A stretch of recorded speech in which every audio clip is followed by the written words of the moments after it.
जिनको फिर से यहां के एमएलए के रूप में जिता करके आपको भेजना है, ऐसे भारतीय जनता पार्टी के जुझारू नेता एनडीए के प्रत्याशी श्री राजेश कुमार सिंह जी और उपस्थित बहन और भाइयों, मैं समस्तीपुर मोहद्दीन नगर से जुड़े हुए इस विधानसभा क्षेत्र के सभी बहन और भाइयों का भारी उत्साह के लिए हृदय से अभिनंदन करते हुए इस धरा को कोटि कोटि नमन करता हूं।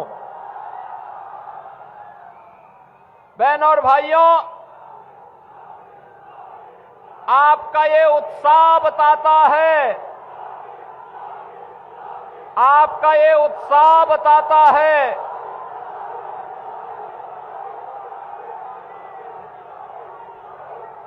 कि फिर एक बार एनडीए सरकार, फिर एक बार एनडीए सरकार जरूर बिहार में बनने जा रही है। बहनों और भाइयों, बिहार अपनी गौरवशाली अतीत के लिए जाना जाता है।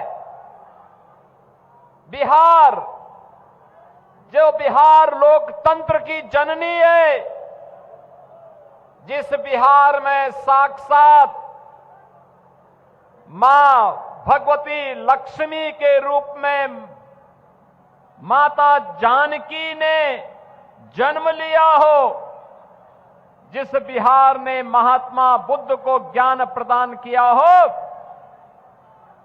जो बिहार 24वें तीर्थंकर भगवान महावीर की पावन जन्मभूमि हो, जिस बिहार ने मैथिली के सुप्रसिद्ध साहित्यकार विद्यापति को जन्म दिया हो, जिस बिहार में जननायक कर्पूरी ठाकुर का जन्म हुआ हो, जिस बिहार ने लोकनायक जयप्रकाश जी को जन्म दिया हो, जिस बिहार ने भारत के पहले राष्ट्रपति डॉक्टर राजेंद्र प्रसाद को जन्म दिया हो, ऐसी पावन धरा को कौन भारतीय होगा जो नमन न करता हो। मैंने बिहार के नौजवानों की बुद्धि को, उनकी मेधा को, उनकी प्रतिभा को नजदीक से देखा है। देश और दुनिया के अंदर जहां कहीं भी बिहार का नागरिक गया है, उसने अपनी मेधा से, अपनी प्रतिभा से उस क्षेत्र को समृद्ध बनाने में अपनी पूरी की पूरी ऊर्जा लगा दी। लेकिन बहनों और भाइयों, बिहार आज से 20 वर्ष पहले अपनी पहचान के लिए मोहताज हो गया था। बिहार को उसकी पहचान के लिए मोहताज कराने वाले लोग कौन थे? ये वही लोग थे, ये वही लोग थे जो आज बड़े बड़े दावे कर रहे हैं, बड़ी बड़ी घोषणाएं कर रहे हैं। इन लोगों ने नौजवानों के अधिकारों पर, नौजवानों के रोजगार पर डकैती डाली थी। इन लोगों ने गरीबों के हकों को छीनने का प्रयास किया था, बिहार को जंगल राज में बदल डाला था और बिहार के अंदर विकास को पूरी तरह बाधित करने का काम किया था। बहनों और भाइयों, यही महागठबंधन आज जो आरजेडी कांग्रेस के रूप में आपके बीच में आया है, ये वही है जिसने बिहार को जंगल राज में बदला था। बिहार के लोगों ने 20 वर्ष पहले एनडीए के नीतीश बाबू को चुनाव जिता करके भेजा।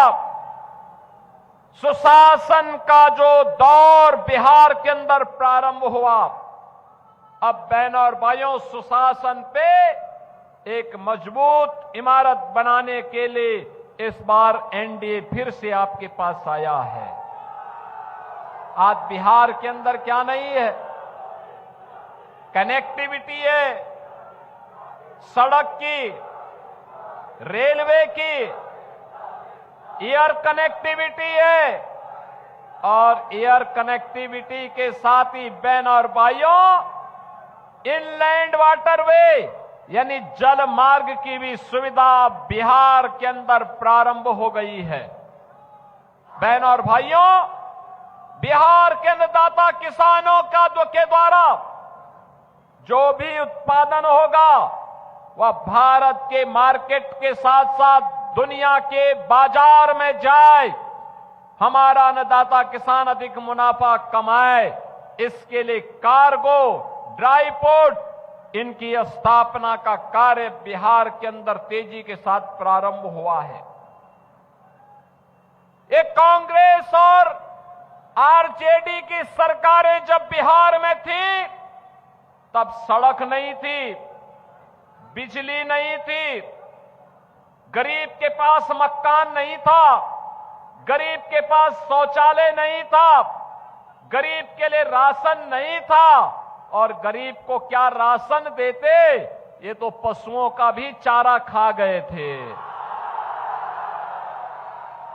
एक पशुओं का चारा खा गए थे लोग, क्या गरीबों का भला करते। और इसीलिए बहनों और भाइयों, हम कहने के लिए आए हैं, आज तो मोदी जी के मार्गदर्शन में, नीतीश कुमार जी के नेतृत्व में एनडीए की जो सरकार कार्य कर रही है, इसमें विरासत का भी सम्मान है और विकास के कार्य भी है। गरीबों के कल्याण के लिए भी अनेक योजनाएं हैं। आप मुझे बताओ, अगर उत्तर प्रदेश में डबल इंजन की भाजपा की सरकार नहीं होती तो क्या अयोध्या में राम मंदिर का निर्माण हो गया होता? क्या राम मंदिर के निर्माण से खुश है ना? लेकिन ये कांग्रेस के लोग और ये आरजेडी के लोग, ये रामद्रोही हैं। इन लोगों ने अयोध्या में राम मंदिर के निर्माण को रोकने का पाप किया था। इन्होंने कार्य किया था कि राम मंदिर निर्माण के लिए जो रथ यात्रा निकली थी, आरजेडी ने रोका था। कांग्रेस ने सुप्रीम कोर्ट में कहा था राम हुए ही नहीं, लेकिन हम तब भी कहते थे कि रामलला हम आएंगे, मंदिर वहीं बनाएंगे,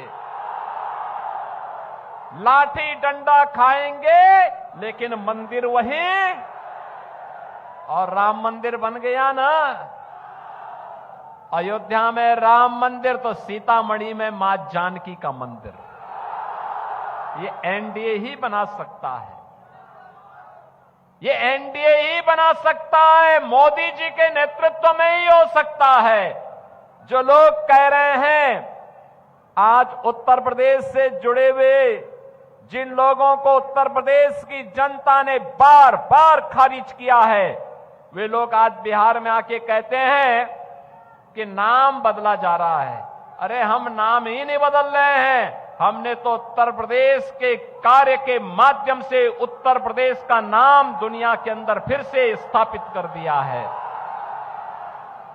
आज अयोध्या में राम मंदिर बन रहा है, काशी में काशी विश्वनाथ धाम का निर्माण हो गया है, प्रयागराज में भव्य और दिव्य महाकुंभ का आयोजन भी होता है, और अब तो उत्तर प्रदेश में माफिया को रौंद करके बुलडोजर जब चलता है और माफिया के द्वारा अर्जित संपत्ति को जब हम लोग गरीबों में बांटने का काम करते हैं, तो उसकी चिढ़ इनके पार्टनर समाजवादी पार्टी की लोग बिहार के अंदर भाषण के माध्यम से, बयानों के माध्यम से निकालने का काम कर रहे हैं। लेकिन उत्तर प्रदेश का बुलडोजर थमने वाला नहीं है। वो डरने वाला भी नहीं है। अब तो बिहार भी माफिया के खिलाफ यही कार्रवाई करेगा। हमें बिहार की धरती को ज्ञान की धरती के रूप में पुनर्स्थापित करने की दिशा में किए जाने वाले कार्यों को आगे बढ़ाना है। बिहार के विकास को भारत के विकास के साथ जोड़ करके आगे बढ़ाना है।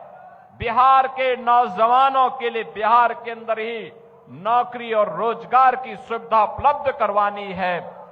बिहार की माताओं बहनों की सुरक्षा को सुनिश्चित करते हुए उनके स्वावलंबन के कार्यक्रम को आगे बढ़ाना है। और अभी 20 वर्ष में बिहार के अंदर साक्षरता की दर को 33% से बढ़ाकर के आज 75% तक पहुंचाने में सफलता प्राप्त हुई।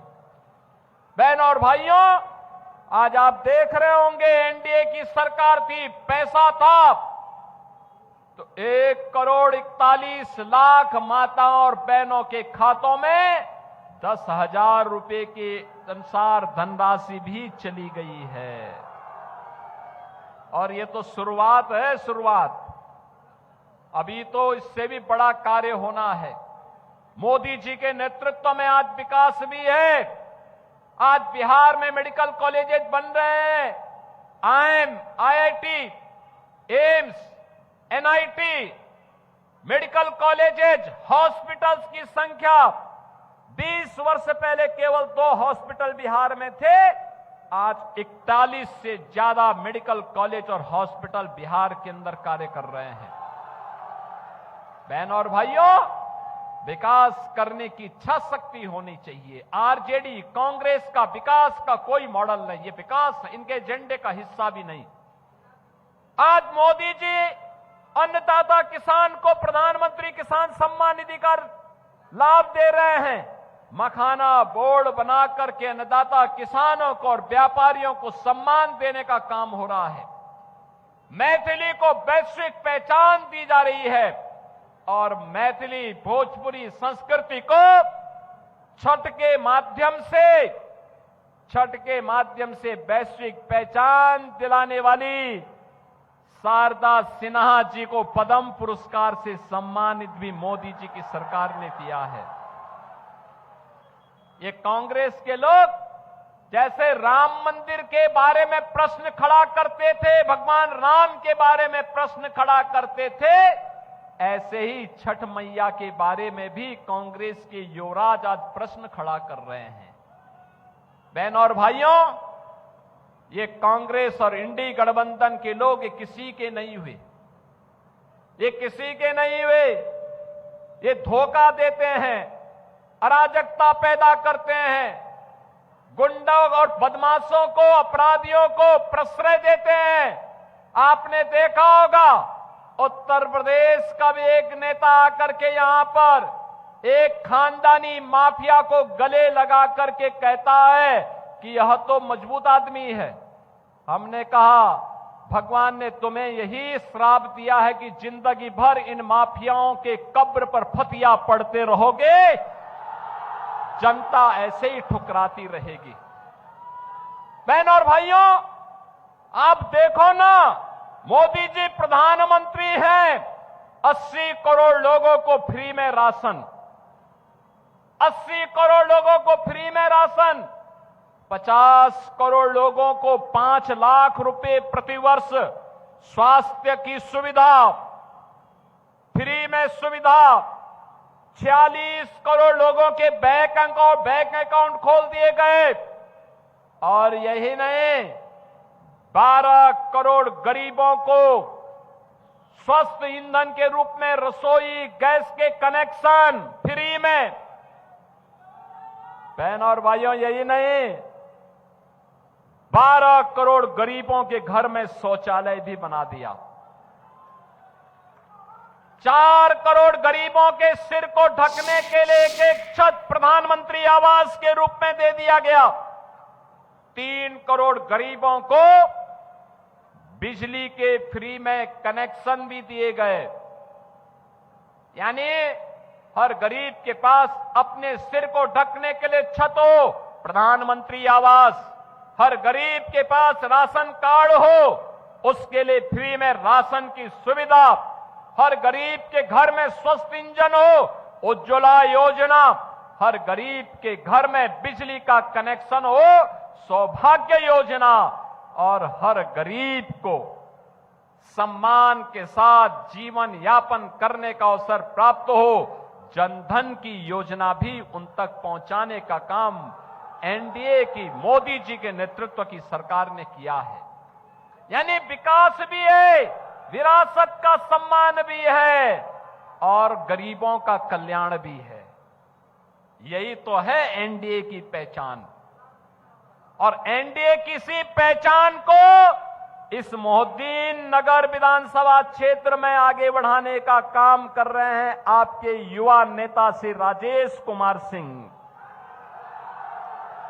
आपने उन्हें 2015 में जिताया, 2020 में जिताया, और ये जीत इस बार ऐसी होनी चाहिए। पिछली बार 15,000 से जिताया था, इस बार 1 लाख वोट से जिता करके बहन और भाइयों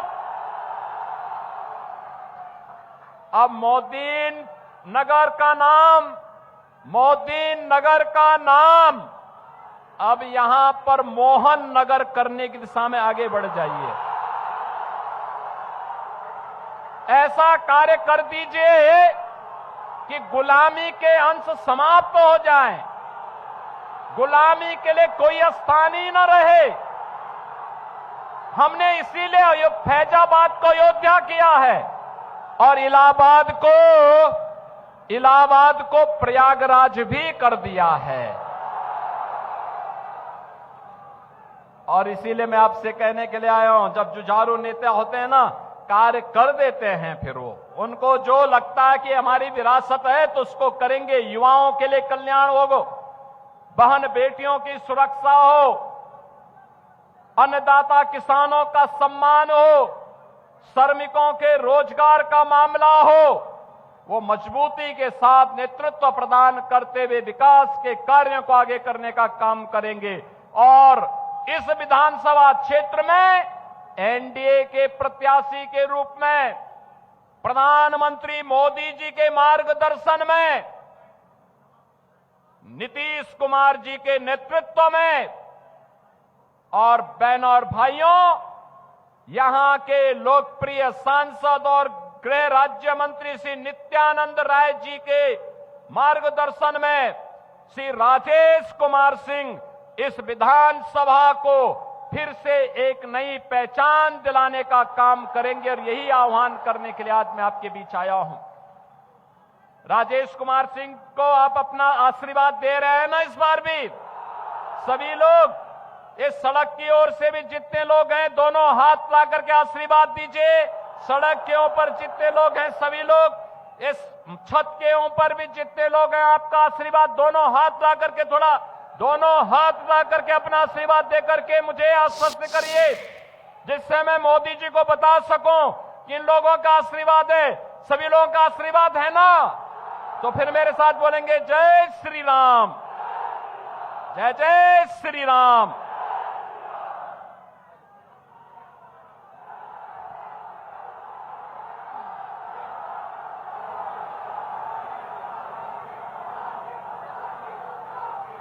हेलो, अभी